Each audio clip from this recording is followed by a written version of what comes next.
अम्ल, क्षारक और लवण भाग 1। नमस्ते बच्चों। अम्ल और क्षारक हमारे रोजमर्रा जीवन में होते हैं।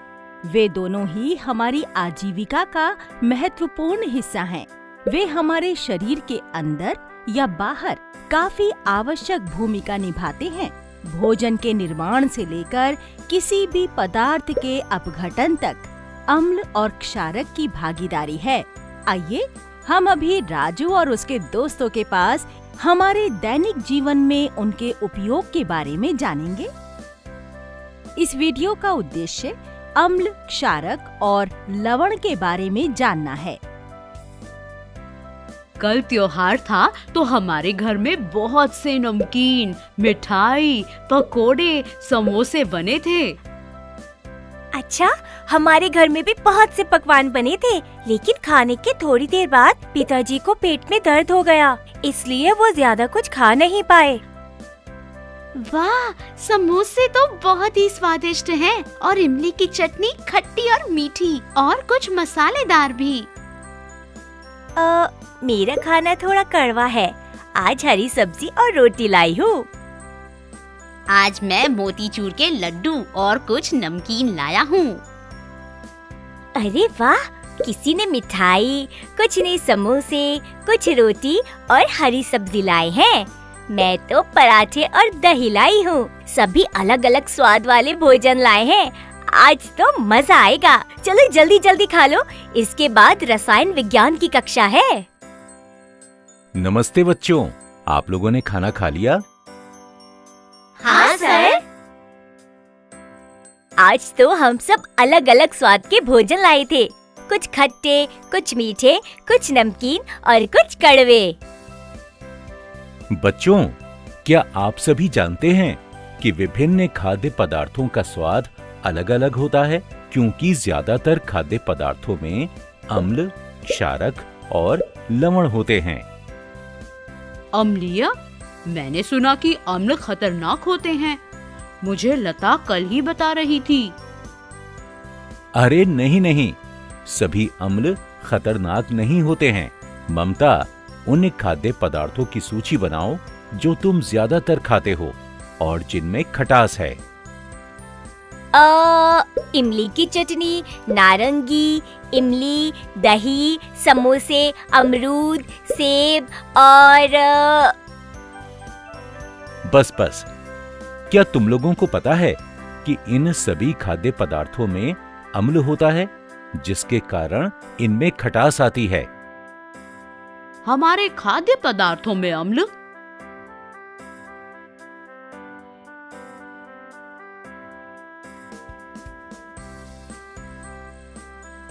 हाँ, ये सभी प्राकृतिक अम्ल हैं।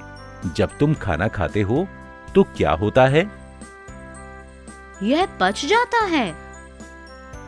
हाँ, हमारा शरीर भी कुछ अम्ल का उत्पादन करता है और ये भोजन के पाचन में मदद करते हैं। अच्छा, तो कुछ अच्छे प्राकृतिक अम्ल भी होते हैं। हाँ बच्चों, जो अम्ल हमारे स्कूल के प्रयोगशाला में हैं, वे बहुत शक्तिशाली और खतरनाक हैं और उन्हें सावधानी से इस्तेमाल करने की जरूरत है। इनमें अम्ल की मात्रा ज्यादा होती है और पानी की मात्रा कम। बच्चों, प्रयोगशाला में बहुत सारे अम्ल, संक्षारक या कोरोसिव बहुत ही शक्तिशाली होते हैं। इन्हें हम चख नहीं सकते क्योंकि इनसे हमारा मुंह जल जाएगा। सर, मेरे पिताजी को कल बहुत पेट दर्द था।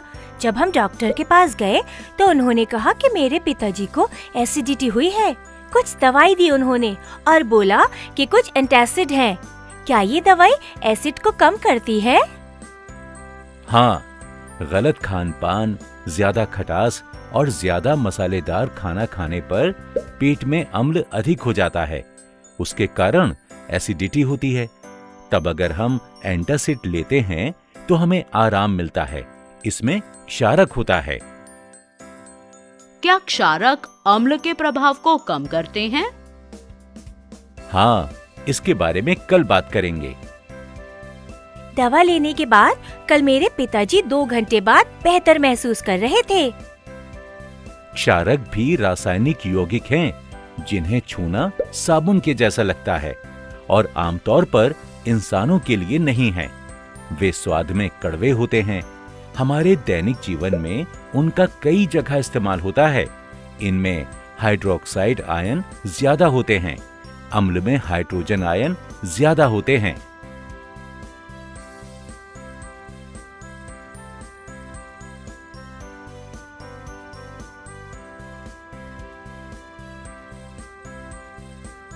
सर, थोड़ा और विस्तार से समझाइए। जब अम्ल पानी में घुल जाता है तो यह हाइड्रोजन आयन छोड़ता है। अम्लों में हाइड्रोजन होता है। उदाहरण के लिए HCl यानी हाइड्रोक्लोरिक अम्ल, HNO3 यानी नाइट्रिक अम्ल, H2SO4 यानी सल्फ्यूरिक अम्ल। सर, फिर क्षारक में क्या हाइड्रोक्साइड आयन ज्यादा होते हैं? क्षार कोई भी यौगिक है जो पानी में घुलने पर हाइड्रोक्साइड आयन यानी OH पैदा करता है। उदाहरण सोडियम हाइड्रोक्साइड यानी NaOH, मैग्नीशियम हाइड्रोक्साइड यानी MgOH और पोटेशियम हाइड्रोक्साइड यानी KOH। सर, क्या मुझे क्षारक के कुछ उदाहरण बता सकते हैं? चूना, बेकिंग सोडा, वॉशिंग सोडा सभी क्षारक हैं। क्या साबुन में भी क्षारक है? हाँ बच्चों, रीठा एक प्राकृतिक साबुन है जिसमें क्षारक है। इससे माँ अपने बाल धोती है। हाँ। बच्चों, क्या आप बता सकते हैं कि दंत मंजन में, चौक के टुकड़े में, पालक में अम्ल है या क्षारक है? सर, कुछ पदार्थ मीठे होते हैं, उनमें अम्ल होता है या क्षारक? वे ना तो अम्लीय हैं और ना ही क्षारकीय। कुछ पदार्थों में ना अम्ल होता है ना क्षारक। सर, क्या होता है जब अम्ल और क्षारक मिश्रित होते हैं? रिंकू, जब अम्ल और क्षारक पदार्थ का मिश्रण होता है, आमतौर पे लवण या नमक और पानी का उत्पादन होता है। अच्छा। हाँ बच्चों, जो नमक हम इस्तेमाल करते हैं वहाँ हाइड्रोक्लोरिक एसिड और सोडियम हाइड्रोक्साइड को मिलाने से बनता है। अच्छा। सर, कोई ना कोई सूचक होगा जिससे हम पता कर सकते हैं कि अगर किसी पदार्थ में अम्ल है या क्षारक है। हर पदार्थ को हम चखकर निर्धारित नहीं कर सकते हैं कि उसमें अम्ल या क्षारक है। अभी समय हो गया है, इसके बारे में कल बात करेंगे। बच्चों, कल आप सभी घर से या तो हल्दी, गुड़हल के फूल या प्याज ले आइएगा। बच्चों, हमने अम्ल और क्षारक के बीच अंतर जाना है। जबकि अम्ल पानी में घुल जाता है, अधिकांश क्षारक पानी में नहीं घुलते हैं। अगले वीडियो में हम अम्ल और क्षारक पदार्थों का निर्धारण करने वाले संकेतकों के बारे में जानेंगे। फिर मिलेंगे। अम्ल, क्षारक और लवण भाग 2। क्यों दोस्तों, मुझे देखते ही खट्टापन आ गया ना मुंह में? मेरी बात ही कुछ निराली है। पानी में मिलाओ या भोजन में मिलाओ या तो ऐसे ही चाट लो। आपने पिछले वीडियो में अम्ल और क्षारक के बारे में कितनी सारी महत्वपूर्ण जानकारी इकट्ठी की थी। याद है, अध्यापक जी ने बच्चों से कहा था कि वे घर से हल्दी, फूल, प्याज ऐसी कुछ चीजें लाएं। शायद इनसे वे सब मिलकर प्रयोग करेंगे। देखते हैं कि बच्चे क्या क्या लाए हैं घर से। तो चलिए, आज हम बच्चों के साथ उनके स्कूल के लैब में चलते हैं। मैं भी देखना चाहता हूँ कि आखिर वहाँ बच्चे करते क्या हैं। तो चलिए दोस्तों, पहन लीजिए अपना लैब कोट और बन जाइए वैज्ञानिक। इस वीडियो का उद्देश्य अम्ल, क्षारक और लवण के सूचकों के बारे में जानना है। आज मैं प्रयोग के लिए हल्दी लाया हूँ। तुम सब क्या लाए हो? अरे मैं भी हल्दी ही लाई हूँ। जब मैं कल हल्दी निकाल रही थी, मेरे इस रुमाल पर गिर गई। देखो ये क्या हुआ। कितनी बार साबुन से धोने की कोशिश की, पर बड़ा ही जिद्दी दाग है। मास्टर जी को दिखाऊंगी और पूछूंगी कि आखिर ऐसा क्या है हल्दी में। मैं तो घर से गुड़हल का फूल लाई हूँ। मेरे घर में तो गुड़हल का पौधा है। घंटी बज गई। मास्टर जी आते ही होंगे। चलो जल्दी चलते हैं। अरे वाह, बच्चे तो अलग अलग चीजें लाए हैं घर से। लगता है आज लैब में बहुत मजा आने वाला है। नमस्ते बच्चों, कल मैंने आप लोगों को अम्ल और क्षारक के बारे में बताया था। आज आप हमें इन दोनों के सूचक के बारे में बताएंगे ना सर? हाँ बच्चों, क्योंकि हम सभी पदार्थों को चख नहीं सकते, तो सूचकों की मदद से हम अम्ल और क्षारक का पता लगा सकते हैं। अच्छा, ऐसे भी पदार्थ होते हैं जिन्हें हम चख नहीं सकते। चलिए देखते हैं ये क्या हैं। सर, मैं गुड़हल के फूल लाई हूँ। आपने हमें इन सभी को लाने के लिए क्यों कहा था?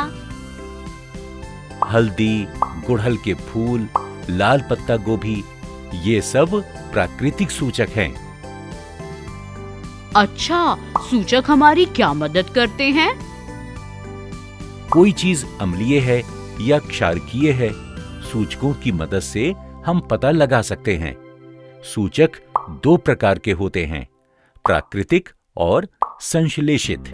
संश्लेषित सूचकों को इंसान लैब में बनाता है। सर, मैं भी हैरान हूँ कि ये सांकेतिक कैसे हो सकते हैं।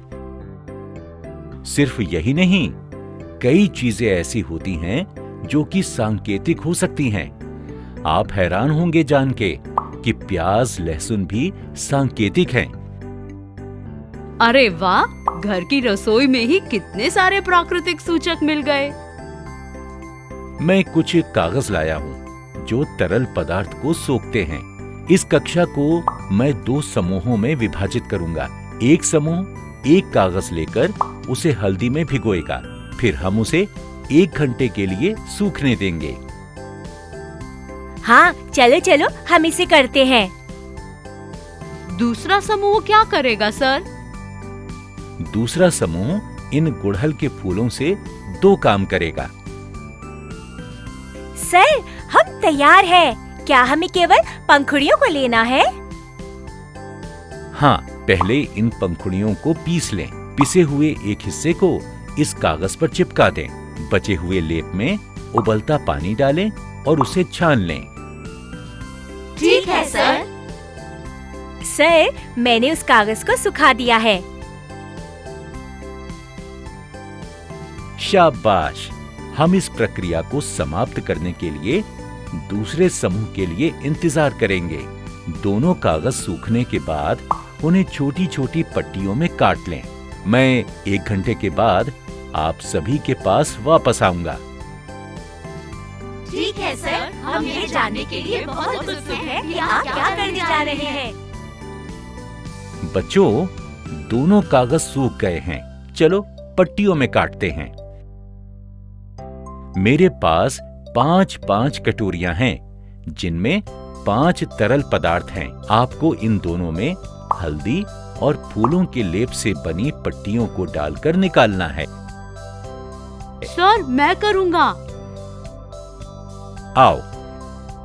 सर, मैंने हल्दी की अलग पट्टियों को हर एक कटोरी में डुबा दिया है। हाँ, अब इन पट्टियों को बाहर निकाल कर रखो। ठीक है सर। लता, क्या तुम बता सकती हो कि क्या हुआ है? हाँ सर, हल्दी की पट्टी 2 कटोरियों में डुबाने के बाद लाल हो गई और बाकी तीनों में कोई प्रतिक्रिया नहीं हुई है। क्या आपको समझ आया दोस्तों कि ऐसा क्यों हुआ? सर, क्या मैं फूल के लेप से बनी पट्टी को डुबा सकती हूँ? हाँ, आ जाओ। सर, 3 कटोरियों में डुबाने के बाद 3 पट्टियों में मैजेंटा लाल रंग दिखाई दे रहा है और 2 पट्टियाँ हरी हो गई हैं। अच्छा, आप में से एक इन कटोरियों में फूल के घोल की 2 बूंदें डालो। आप क्या देखते हैं? वाह, 2 कटोरियों का तरल पदार्थ हरा और 3 का लाल हो गया है। अच्छा, इससे यह निष्कर्ष निकाला जा सकता है कि हल्दी की पट्टी ने क्षारक को लाल रंग में बदल दिया और अम्लीय घोल में कोई प्रतिक्रिया नहीं हुई। सर, क्या हल्दी के संपर्क में आने पर सभी क्षारक लाल हो जाते हैं? देखा, आखिर मैंने जो निष्कर्ष लगाया था वो आज इन बच्चों ने खुद ही कर दिखाया। कितने होशियार बच्चे हैं। हाँ, और हल्दी अम्ल से कोई प्रतिक्रिया नहीं करती है। यही कारण है कि हल्दी की पट्टी ने रंग नहीं बदला जब वह अम्ल के संपर्क में आई। ओह, अब मुझे पता चला कि कल जब मैंने मेरे रुमाल को साबुन से धोया तो वह लाल क्यों हो गया। हल्दी ने साबुन को लाल बना दिया। अरे वाह, कितना मजेदार प्रयोग था। बच्चे तो सच में वैज्ञानिक ही बन गए हैं। अच्छा अवलोकन है। बच्चों, आमतौर पर इस्तेमाल किया जाने वाला सूचक लिटमस पेपर है। यह लाइकेन से लिया जाता है। यह एक प्राकृतिक सूचक है। सर, ये जो लाल और नीली पट्टी है, क्या यह लिटमस पेपर है? हाँ बच्चों, मैंने 2 कटोरियां ली हैं और इनमें 2 तरल पदार्थों को डाला है। सर, क्या मैं आकर इन लिटमस कागजों को इन कटोरियों में डालकर देखूं कि क्या होगा? आओ।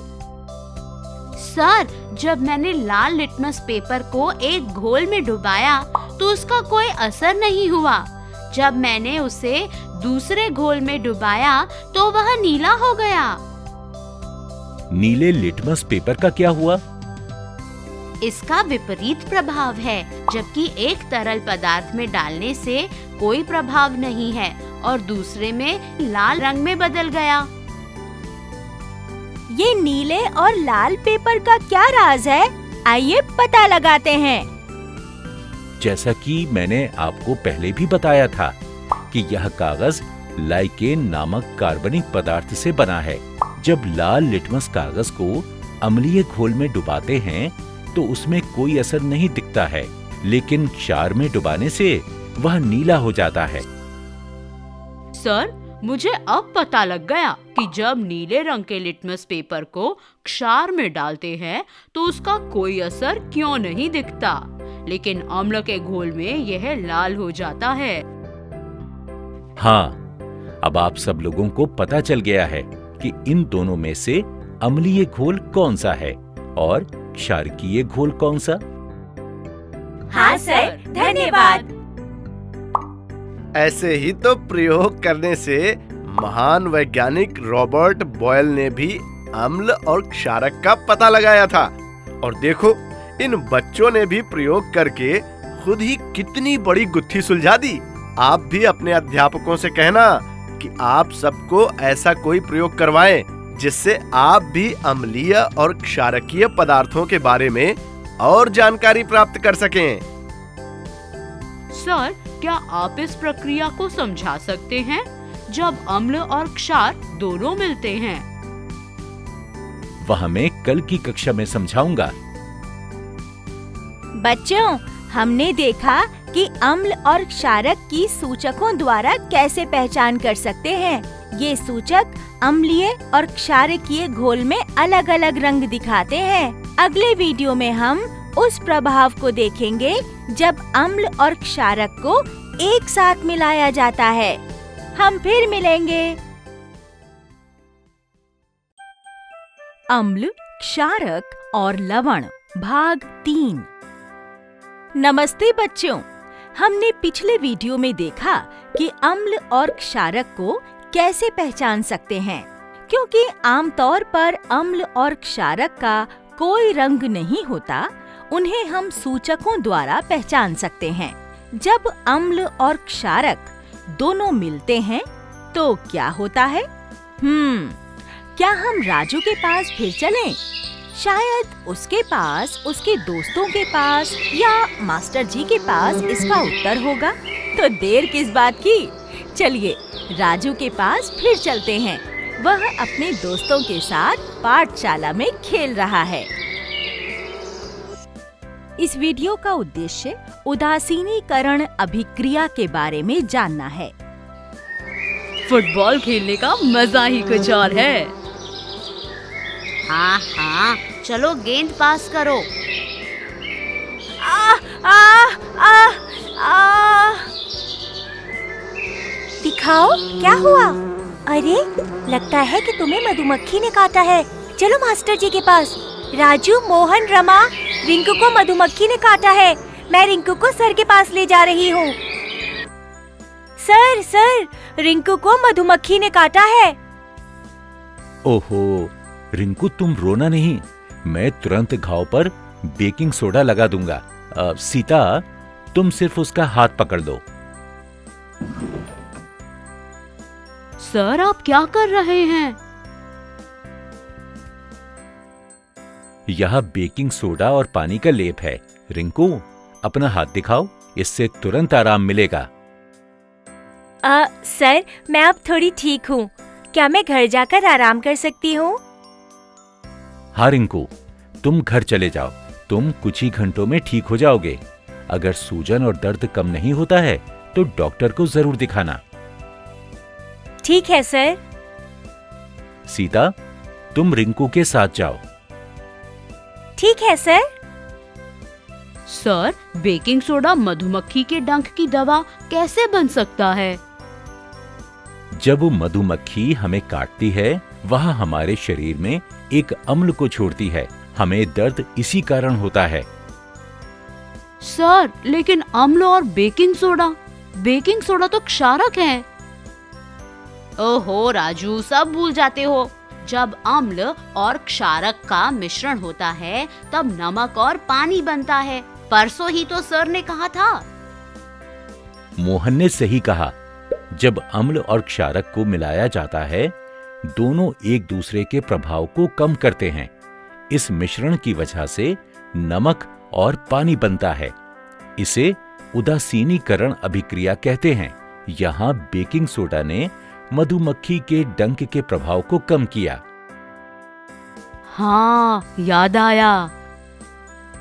अच्छा बच्चों, सोचो कि तुम्हारे आसपास ऐसी कौन सी चीजें हैं जिनको तुम ऐसे घावों पर लगा सकते हो? क्या हम टूथपेस्ट को लगा सकते हैं सर? यह भी तो क्षारक है। हाँ, जब कीट काटते हैं, ये क्षारक दर्द को कम करने में मदद करते हैं। ऐसा लगता है कि उदासीनीकरण से बहुत सारे लाभ हैं। हाँ हाँ।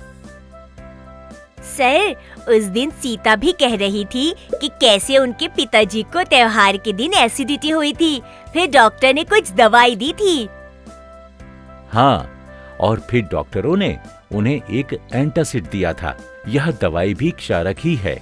इसे मिल्क ऑफ मैग्नीसिया या एंटासिड भी कहते हैं। इससे उन्हें कुछ ही घंटों में राहत मिल गई थी।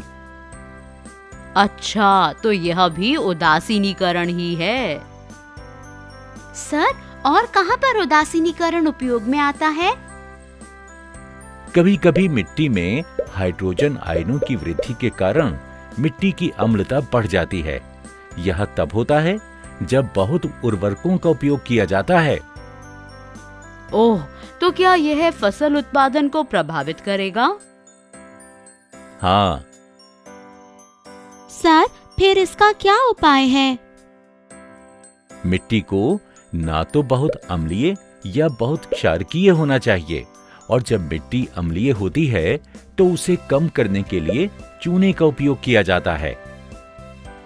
सर, मैंने पादपों के अध्याय में पढ़ा था कि खाद भी मिट्टी के लिए उपयोगी है। यह कब इस्तेमाल होती है?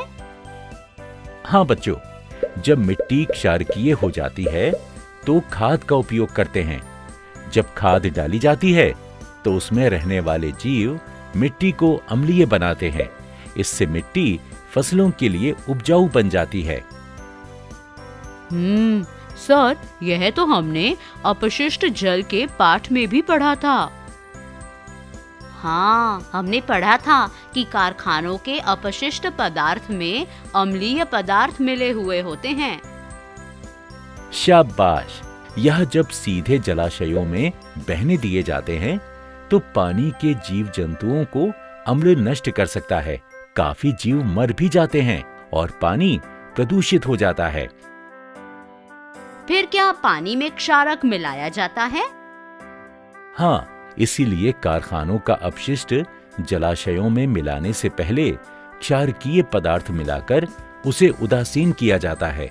आमतौर पर ढला हुआ चूना मिलाया जाता है।